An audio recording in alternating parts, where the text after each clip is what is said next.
Hi everybody, welcome to another Chats with Chaudhry. I hope you're safe and well. Today I'm delighted to be joined by my good friend, Philippe Tschopp, who is co-founder of Pharmaceuticals.com and also co-organizer of the up and coming, and I might pronounce this wrong, but Exci-Perience virtual event, which runs on March 9th and 10th, and is also head of business development at Glatt Pharmaceutical Services, GmbH. And Co. KG, let's get it official. And so, not surprisingly, today we're going to be talking about excipients. So, Philippe, how are you, my friend? Thank you very well, Rizwan. It's a beautiful day out here in Basel, nearly 20 degrees. So a little early spring, I have to say, but it's good. It's good. Well, I'm glad to hear it. I mean, it's absolutely freezing here in Surrey, and it looks like it's going to chuck down with rain a bit later on. But anyway, we shall see. Listen, the last time you and I saw each other in person actually was way back at CPHI 2019. I think it was the last time you and I saw each other. Absolutely. It's been a long time, so a lot has changed since then. So I know we're going to be talking about excipients and your upcoming event, but before we do that, I think it'd be quite good for people, first of all, to get a bit of background on your experiences and also about pharma excipients as well, because if they're not familiar with the website. Okay, gladly do so. So perhaps quick introduction about me. My background is economy, so I'm an economist.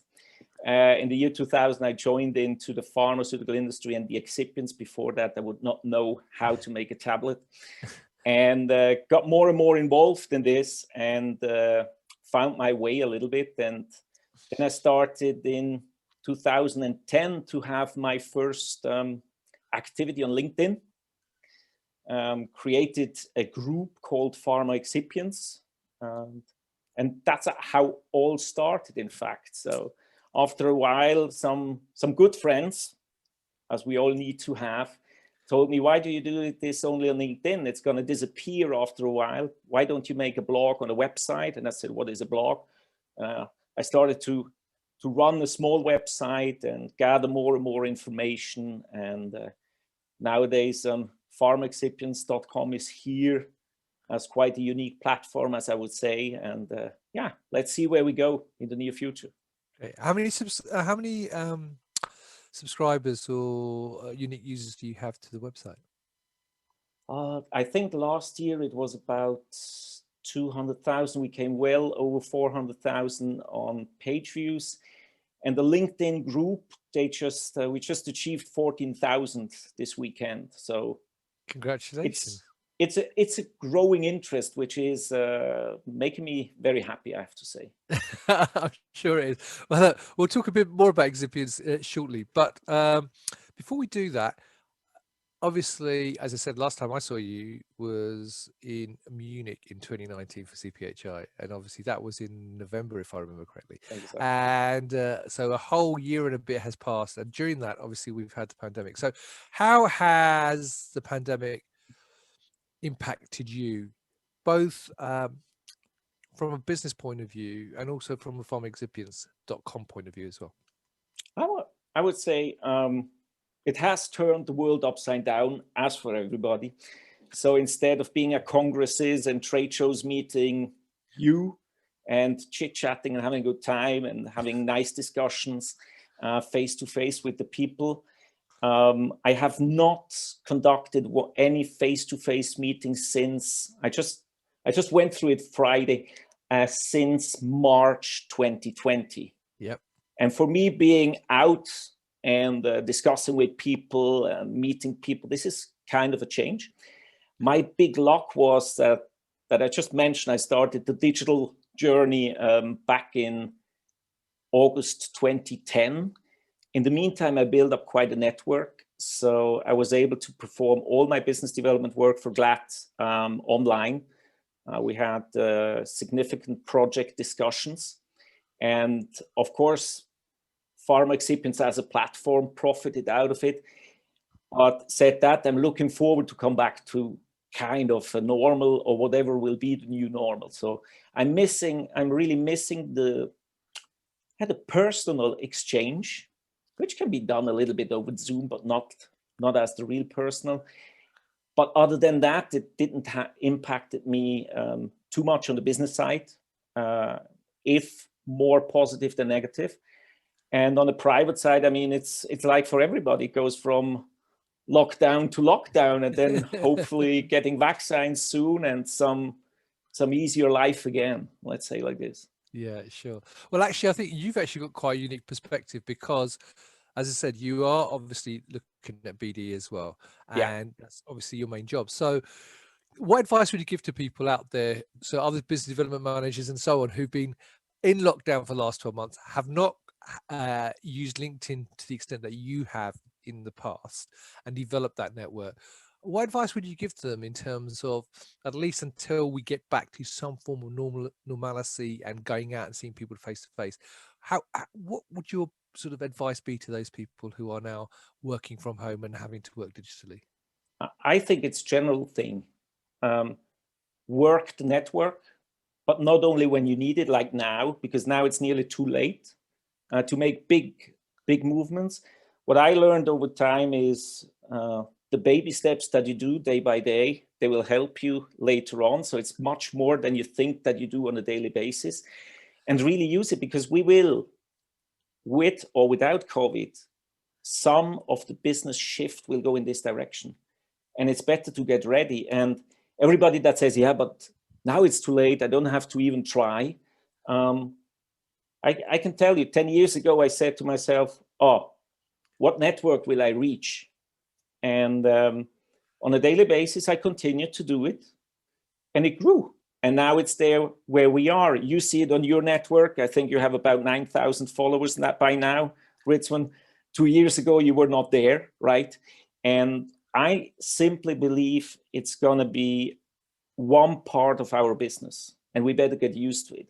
As I believe that exhibitions, trade shows, they will become hybrid, because some people will say, why should I travel there? I can do this partially online. So I think as sales and business development people, we simply have to get used to it, use these tools in the right way, and then have more focus and quality time when it's needed. I think this is something that I would foresee. Yeah. Sure. And also, again, because you're in that unique position, you also obviously run a website now, which has, which, like you said yourself, because of lockdown and because there aren't any live events, more and more companies now looking at digital as more of an opportunity. They've been forced to do that, even if they didn't want to do it in the past, because there's no other alternatives. So, what have you seen the changes from your sort of the companies using Pharmaceuticals.com, for example? Have you seen an increase in terms of the content, the way they used it? I mean, what sort of stuff have you seen change in the last 12 months? I think people have become aware, based on COVID or thanks to COVID, that there is another way. There has to be another way of communicating. A lot of companies still struggle to prepare the content, because everybody is so busy with the daily jobs and have not realized that we can use existing content and remake it or rework it. But I see, if I look at just excipient manufacturers, of course, there is much more presence. I see more and more digital marketing positions popping up, and people get into it really. I think what people have not yet understood, it's not the solution, but it's an add-on. So it's getting things more complex, how we communicate with our customers, because it's simply another channel that we also have to fill.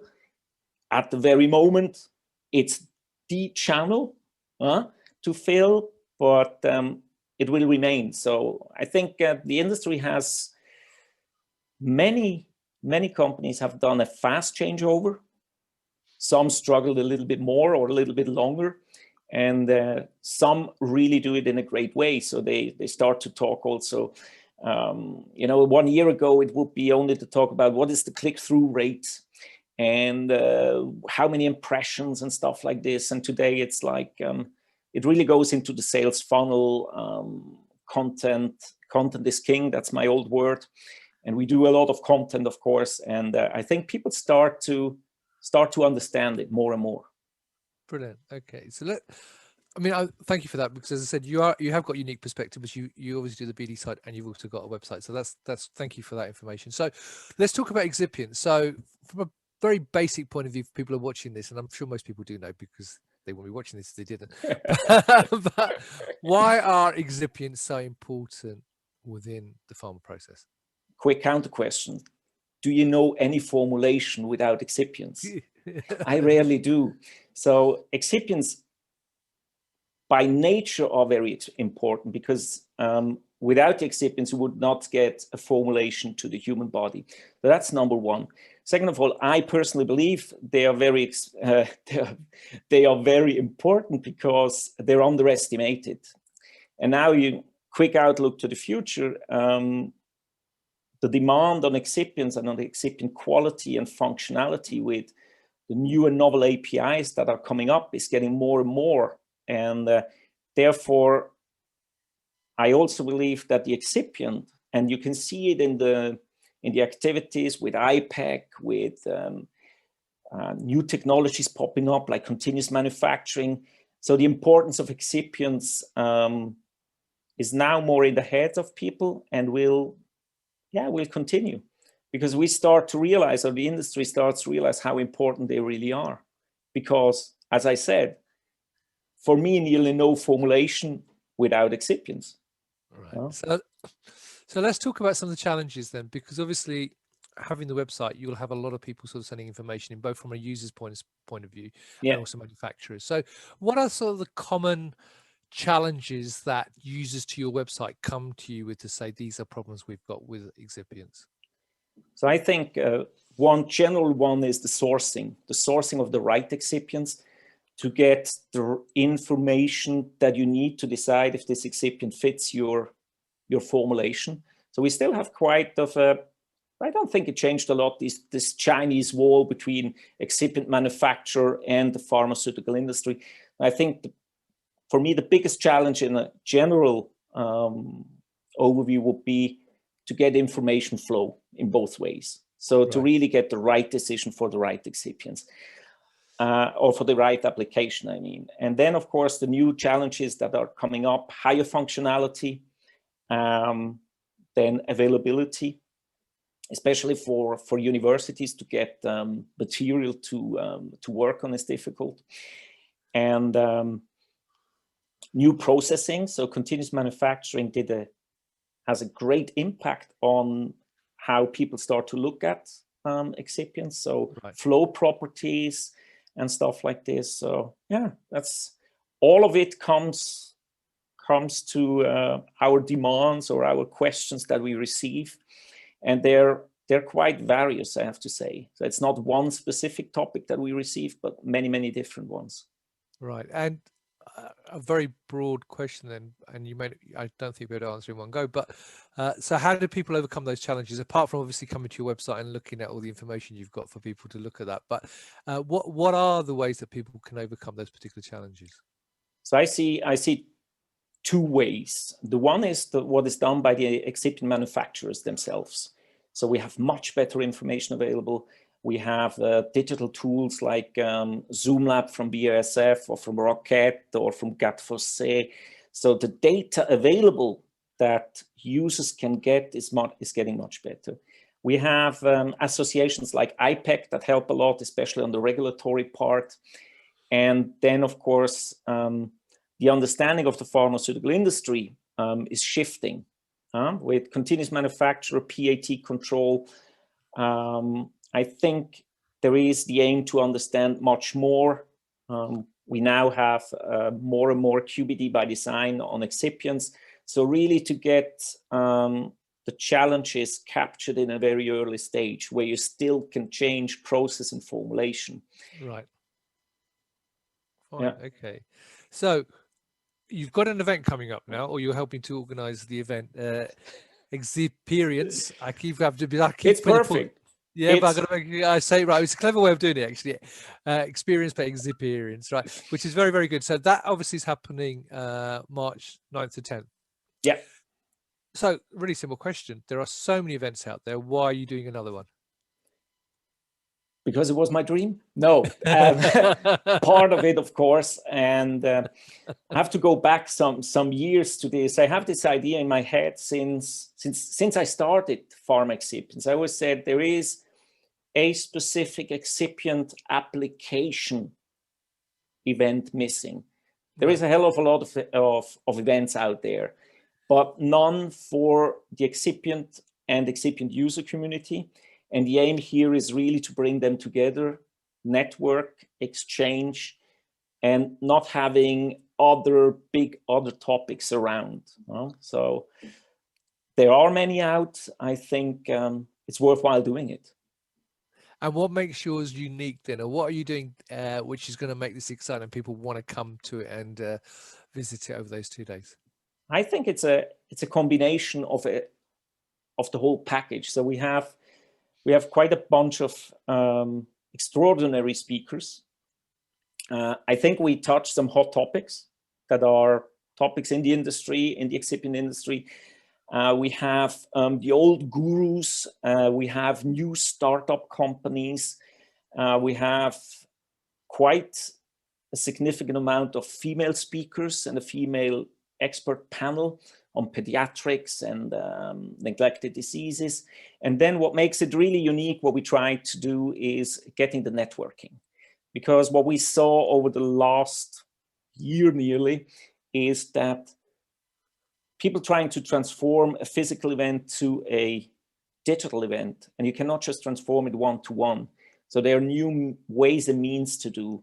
And what is a lot of people telling me that what is missing is the networking amongst the participants. Yep. So usually you can go to a booth, make a meeting, book a slot or whatever, or you discuss in a panel or question and answer session. But what is really missing is getting the people together with the same interests. So what we've prepared is a speed meeting carousel, where in the pauses between the sessions, you get every few minutes you get a new person with a video call online, and you can chat like we do now, of course, and you can exchange, and then you can take it further, because this is also something people always allocate hours for talks. Digital, we need 5 minutes max, 3 minutes max to get a first flavor, and then, oh, I like what Ritzwan is thinking. I think we have something in common. Let's connect, and then take the discussion to a next level. What we also do is we have a lobby area where we do also quite some networking. And there will be 2 people giving out news from the exhibitors to the people that are waiting in the lobby, having a virtual coffee or whatever. So we try to really get it to a next level. Of course, we hope it works. It's our first time. We don't know if people engage as much as we would like. Sure. And this will be really it's really the curious part for ourselves. Will people engage? Well, that is the 64 million euro question, really, for you. Exactly. And you just get the answer by doing it. And yeah, that's very so true. we just try a new way to do things. Some standard stuff, of course, normally, because you need a program to attract the people. Logical. You cannot just say we open up a channel and start to discuss. But we hope to get quite some nice exchange amongst each other. That's really the aim. Fantastic. Well, we'll put the link to the event above the video so people can go and find out a bit more about the event. And as you mentioned, obviously you've got some interesting topics and speakers as well. So yeah, they'll all be there so people can have a look at that link. All right. So I think we've pretty much covered everything that I thought we would want to cover this afternoon, which has been quite a lot actually. And we've added a few things that we weren't originally planning to talk about. So Philippe, I wish you a lot of success with the event in a couple of weeks' time. I look forward to attending as well and finding out a bit more and seeing how it differs from other events as well. It's always exciting to see what people are doing, because I think every virtual event organizer faces exactly the same challenge you just mentioned, which is how do you get people networking, because the other bits are straightforward and everyone's going to attend the sessions if they're good sessions and they'll listen to the speakers, and but those are, forgive me for saying, just glorified webinar programs that you can do at any point. You don't need an event for that necessarily, but it's the networking and engaging and building those relationships which are really important, which are obviously lacking at this moment in time without the live interaction. So that's, if you can solve that particular puzzle, then you'll have cracked it, and that'll be really interesting to see. So I look forward to attending that and finding out more about that as well. Thanks a lot. Let's hope and see that people don't switch to the next conference call in the pause or whatever. So we will see. Yeah, we'll see. Well, look and see. All right. Well, look, Philippe, thank you very much. Now, if anybody has any questions with Philippe about Excipients, about the website, about the event, or as he does do business development and has been doing it for a long time on LinkedIn, so you might want to pick his brains on how he gets his business digitally over the last 12 months, because he's an experienced man doing that. I'm sure Philippe will be happy to answer your questions. So you can send him a message on LinkedIn. He's got thousands of followers, a lot more than me, so he's easily found. Or you can leave him a comment below the video, and I'm sure he'll be happy to answer it. And as I said, the link to the both excipients.com and also Exci-Perience will be above the video, so you can click on that and find out more about the event and register as well if you're interested. So Philippe, thank you very much. Have a wonderful 2021. It's lovely seeing you again, and have a fantastic event in a couple of weeks' time. It's always a pleasure talking to you, my friend. Thanks a lot, Rizwan, and I'm looking forward to chats with Chowdhury, of course, because they're fun and they're great. They're informative. Wishing you also a very nice 2021, and hopefully see each other live soon again. Yeah, let's hope so. Anyway, look, okay. And as to everyone else, thank you very much for watching. As always, stay well, stay safe, and until next time, stay positive. Bye-bye.